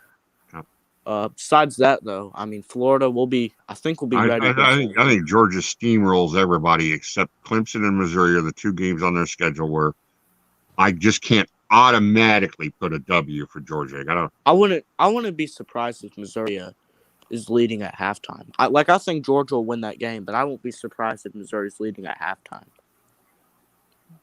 I really won't be. Well, my scenario, if you were going to tell me that Alabama and Georgia were going to meet in Atlanta, yeah, and that Alabama would win that game, okay, which scenario would I like as an Alabama fan? Which scenario would I like better? That's the second loss for Georgia, so not only do we beat them again, but we ruin their season and knock them out of the playoffs. Yeah. Or Georgia's undefeated, number one in the country, high as a kite. I got to listen to their fucking fans shoot their mouth off all week long. Like they got something to lose. Yeah. Yeah, and we hand them that L and drop them into the playoffs with a loss. I would much rather be the number one team. That's just me. Oh, and be the favorite? I know. I'm saying, well, yeah. I want. No. You don't want to be the favorite against Nick Saban. Jeff will tell you. Well, yeah, I do want to be a favorite against Nick Saban because then we'll beat him. Well, let's see. Alabama has not been the betting line favorite, I think, twice since 2011. Yeah. I think they're like 97-2 in who was predicted to win the game since then. Now, of course, they've lost games, but the pre-kickoff betting line favorite. The last time Alabama was an underdog, I think it's only been like once or twice in the last 10 years. Well, I saw it, and it was one time since 2009, and that one game was the worst Georgia team to play Alabama since 2000, whatever. Was it 15? Yep, 2015. Yeah, because we had already. Well, no, maybe that was before. No, you lost to Ole Miss. You lost like the week before or so, I think. Yeah, I know we played them early, which I think was crazy how we were favored that year. Like out of all the years, that year, really. Yeah, that was a number 3 ranked Georgia at home against a number 8 ranked Alabama. No, that was 2008. 2015 was 8 ranked Georgia versus 13. Okay, all right, yeah. Or 2015. Because we had lost Ole Miss, yeah. Yep. I mean, that was the second straight year y'all lost to Ole Miss. I mean, and the after effect, the result of that was the next year it was 66-3, and then the year after that, I think no, it that was was 2017. The year after that was actually a pretty close game. Y'all won 48-43. Yeah, well, the thing here's what you need to remember. Here's what's important. Okay, Alabama doesn't win the national championship every year, just every other year. Is that true? Because 2018 and 2019 didn't seem to win it. It's an average of every other year. Between every 2 to 3 years. Because they won 6 of the last 12, so that's an average of every other year. Yeah, that's fair. That's fair. But because they didn't win it in 13, they didn't win it in 14, they didn't win it in 18 or 19. I remember when Uncle Lou made a video about how Alabama's dynasty was over.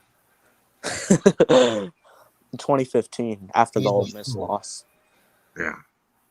I mean, a lot of people were saying that, though. That was y'all's 5th loss in 19 games. So, although that I was mad, but I wasn't worried because I knew the recruits were there, and it was bumps in the road. Something needs to be fixed, but the whole thing isn't going to fall apart. There's problems right now, but it's not fatal. I didn't think at that time it was fatal. And now the 2019 jokes about 2019 when people were saying Alabama's dynasty was over, that was just a bunch of jokes. But a lot of people were actually serious in 2015. Yes, they were. Yeah, that was the serious Alabama dynasty was over. 2019, that was a joke. We all knew that it wasn't really over. Right, because be honest, like I think they kind of learned from 2015. Like, wait a minute, they've had worse before, or they've at least been in this certain situation before, and look at how the recruiting anyway. I mean, we knew that guys like Waddle and Smith were going to come back. You know what I mean? Like we knew that was going to come back. Now, did I say Alabama's dynasty was over in 2019? Of course I did, because I played along with the joke. But I didn't actually think it was over. I mean,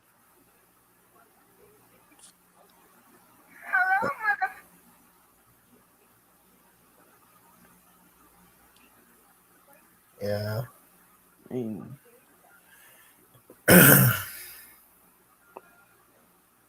Alabama will never miss the playoffs again, though, by 2023. Oh, with the expansion? Yeah. We're a definite lock. It looks like Jeff left. Oh, Jeff left. I guess. Did his internet go out, or did he I don't know. Crimson Braves said that defense lost both games in 2019. Well, yeah, facts. They kind of did. But I mean, Matt Jones did throw 2 pick-6s, so have to blame him for that. I still claim if you take those away, we probably do win the game. If you think about it. Yeah, well, obviously, if you take those pick-6s away, you do win the game. In Alabama versus 2019 in the LSU, they thought they could do what they did versus Georgia, where they can make halftime adjustments and come back. But it's a little bit too late. Too big of a point spread. What's up, Bogart Brand? I think the 3 teams that have the real chance at the Natty, like I know Ohio State and Clemson are good, but I think it's Georgia, Alabama, or Oklahoma. One of those 3. This year? Yes. Okay. I got you, man.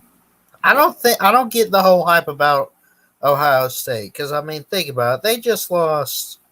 They lost a few guys this year in the draft, and their quarterback situation is questionable. Like Ohio State and Clemson, okay, yes, they're good teams. But I don't really think they're going to win the national title. I think it's between Georgia, Alabama, Oklahoma. The winner of the SEC title game, they're going to beat whoever in the first round, then go to the Natty versus Oklahoma and we'll see what happens there. Because Right. Oklahoma's pretty good. That's true, man. Spencer Rattler's no joke. I'm telling you. And that defense is they took the. I did my preview video the other day, and I said, look, they are going to just run through the Big 12. Yeah, and it's not even a debate. And last year, they lost the first 2 games, but after that, they looked flawless. Mm-hmm. Which is why I think they should have gotten the 4th playoff spot over Notre Dame.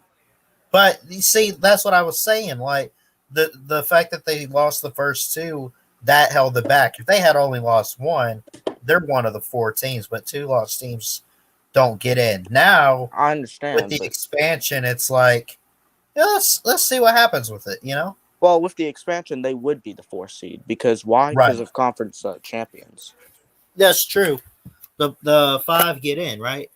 Yeah, which well, 6 top 6 conference champions. So you have to have the highest ranked. Yeah, which Lou kept repeating over and over in his video how Notre Dame was going to be the 4th seed. Now Oklahoma would be the 5 seed, but in the 12-team playoff video, which was actually kind of funny because he seemed to forget that Notre Dame can't be the 4th seed. Yeah. The issue with the 12-team playoff, though, is that really, why would is Alabama really going to get beat just because you add more teams? That playoff. I mean, you take a. I hate that. I mean, I agree, and I said this in my video the other day. On a live stream, but I clipped this part. But yes, we've seen blowouts year in and year out, but I mean, think about it. I still believe in the whole any given Saturday. You just never know what you're gonna get. But at the same time, I agree with you. Teams like Alabama or Ohio State or Clemson, I mean, they're just higher than really anybody else in the league. Mm-hmm. They're miles ahead. Okay, I don't agree with this. I do. I thought he said something else, but he said Bogart Brand said the SEC championship winner will become irrelevant. I thought he said something else at first. I was like, what? I thought he said something like the SEC champion has no way to win the Natty or whatever. No. This was part of it too. Again, I clipped part of the live stream the other day talking about the pros and cons or whatever about the 12-team playoff. But anyways, if you think about it, yes, they're taking the conference champions, right? Mm-hmm. So, if you have if you win your conference, you're pretty much in regardless of record, right? Mm-hmm. But these days, there's no favorite that ever loses their conference title. Yeah, there is favorites that lose their conference titles, but I mean, if you're a way better team than the other team you're facing, you're going to win that conference title. Here's the thing.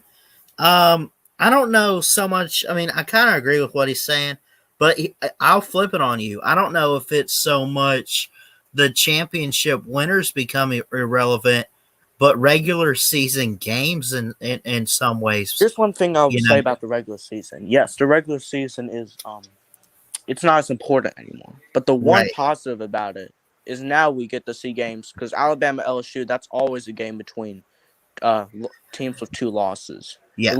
At the very least, those games, like Michigan, Penn State as well, can become at least more relevant now because winner of that has a better chance of going to the 12-team playoff. Right.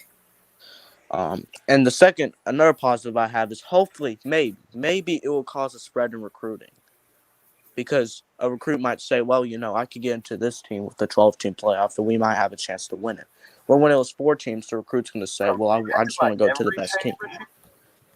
Yeah. So, maybe. But I still like the 4-team playoff a lot better, but I got you.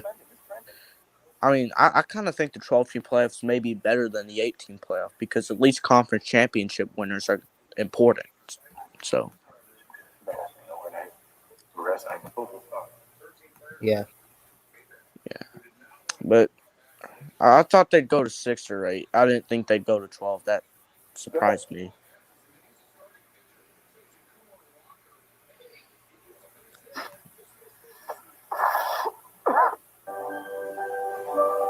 Yeah, but it's just, again, we keep talking about it. It'll just be interesting to see what it'll look like with 12 teams. We know the format, but I mean, Oklahoma at least can finally win a playoff game. Right? I mean, well, I think they'll win a playoff game this next year, but yeah. Yeah. I mean, I can't believe Chess said that Georgia's losing to Oklahoma in the Natty. Like, I understand if you think they're gonna do that, but I would if I have my team in the national championship game, I would never pick my team to lose the national championship game. That's just devastating. Have confidence in your team. Yeah, like that's what I'm saying. If you make the Natty game, I'm always gonna pick my team to win it. I don't care how much big of an underdog we were. Right. Kind of what happened with Marietta. We were huge underdogs to Lowndes because Lowndes had a number 1 offense, and they didn't score a touchdown on us. They were like double-digit favorites, and we came in there. Our defense held them to like 9 points, and we On won. who? Notre Dame? No, I'm Marietta. It's my high school. High school football. Yep, they had the number 1 offense, and we had a number 1 defense. Our number 1 defense completely shut them down, which you don't see very often these days. Yeah. But it happened. Cool, man. Yeah, Eric Gilbert. That's actually where I got my autograph from. Nice. We rushed the field. Well, I was on the sidelines, but we did rush the field. Yeah, that's awesome. Yeah, I mean we didn't have too many 5 stars, 4 stars on defense. All of those players were on offense, but the defense won us that one.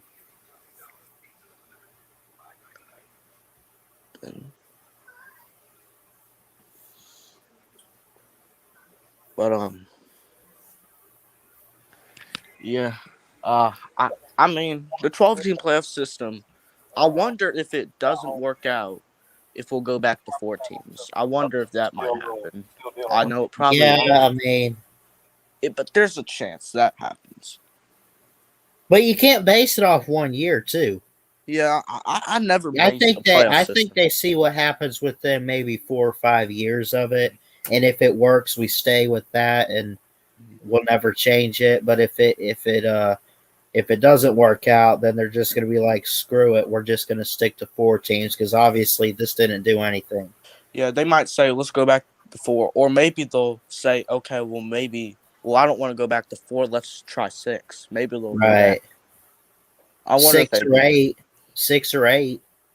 Yeah, I think the 3 playoff systems that I'm okay with is the BCS, the 14 playoff, and the 16 playoff. I don't think anything else. I don't think nothing else satisfies me besides those 3 systems. Yeah, and I have issues with every one of those systems, but I'm at least okay with them because they all. Here's the thing. I only like the playoffs because it means more football games. But I'm I didn't hate the 1 and 2 BCS. That gave us a lot of historic championships. And the BCS, I think the BCS was really a good system. Now I think the playoff is a little bit better, but I would never be upset about the BCS system. No. Like I've made a 12-team playoff reaction of listing off all the bad things of 12-team playoff because obviously I wasn't happy at the time. But if we switch to the BCS, even though I like it a little bit less, I would never do that to the BCS. Really, it wasn't a bad system at all. Right, and you want to know something too? Everyone says it is. It went for 19. I'm looking at it here. But I know this.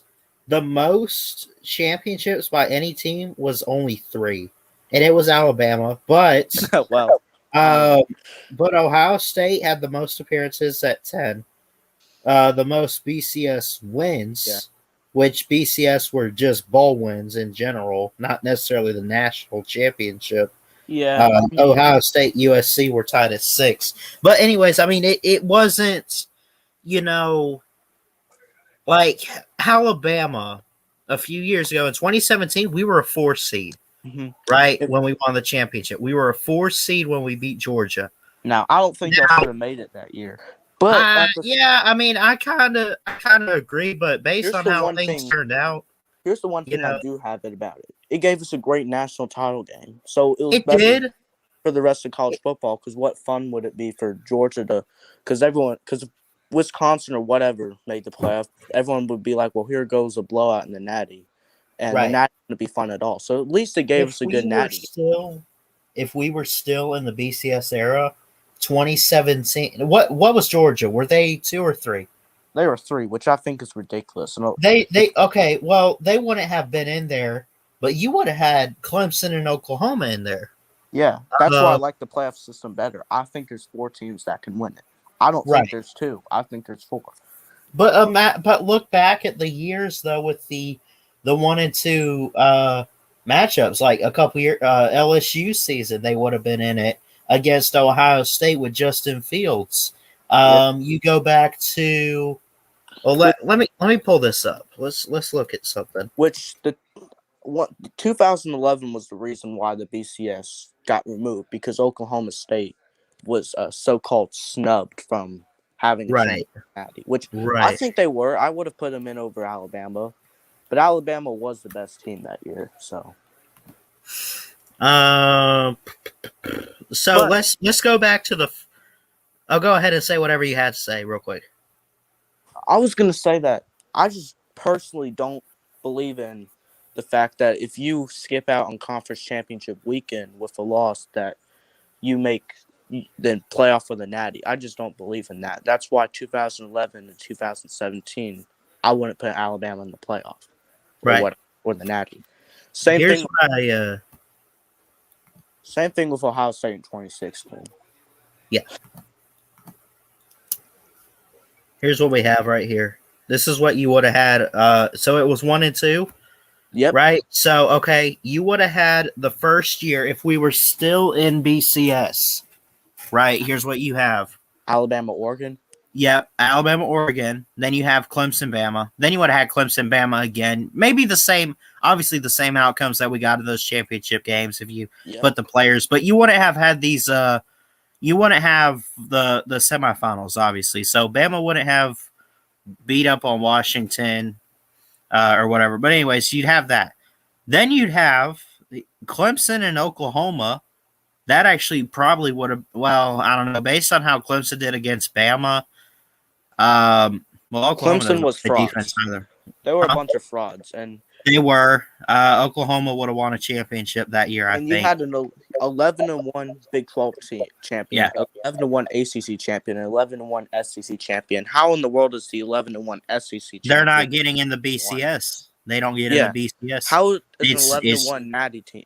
I mean, SEC champion, not the number 1 seed. That's my question. So that year you would have had Clemson and Oklahoma. Oklahoma probably would have blew through Clemson. You'd have Clemson and Bama in the 18 season. 2019, LSU and Ohio State. Now, a lot of people predicted that as the Natty that year. They didn't expect Clemson to get there because Ohio State, I think, would have had a much better chance against LSU. That would have been a shootout, is what it would have been that that season. Would have been a great game. Yeah, and then this past year, Alabama. No one was stopping Bama, but they would have met up with Trevor Lawrence and the Tigers. That's what you would have had. I still think that Alabama would have won, but I think Ohio State could play better than they did against Alabama. Right. I think they could. I don't think 28 points is the best Ohio State can do. I got you, man.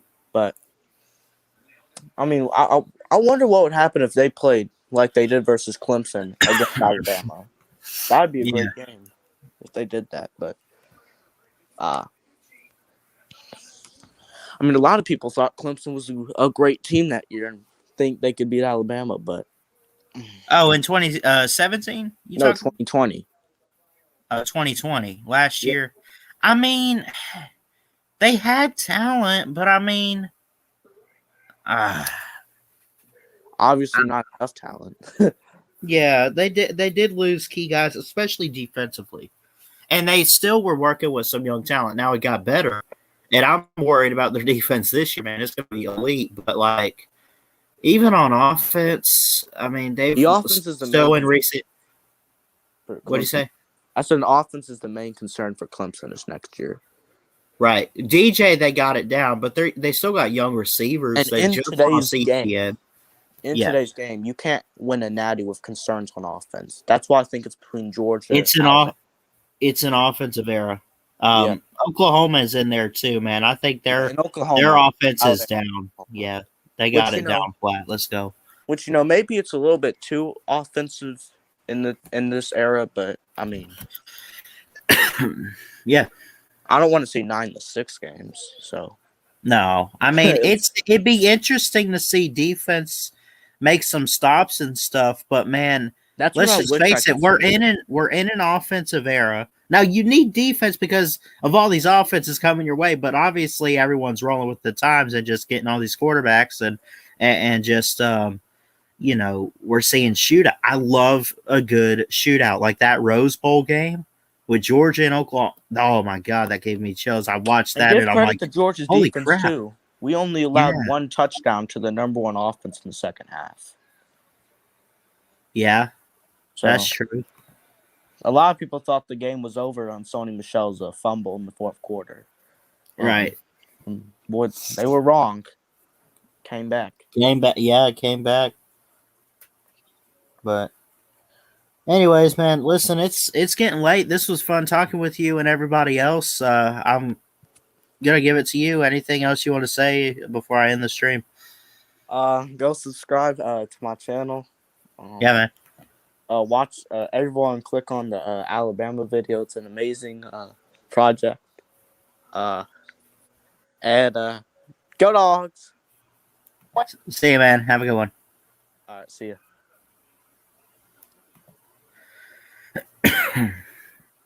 Thanks, Jacob, for coming on. Thank you. Chess Hall showed up earlier at the beginning. Jeff came on. Uncle Lou came on. We had some good people show up. Appreciate everyone in the comments. Crimson Brave, Bogart, Brand, of course, Uncle Lou, Nate the Great. He came on as well. I appreciate everyone. Vandy Dandy Wilkie. Love all you guys, man. I mean that. And I'm going to go ahead and get off here, get some sleep. And I hope everyone has a blessed weekend. Love you guys. Jesus loves you.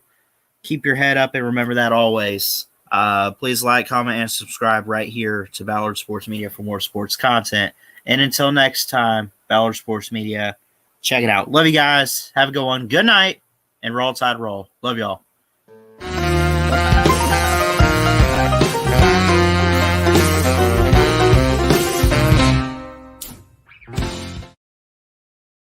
Jesus Christ was never late.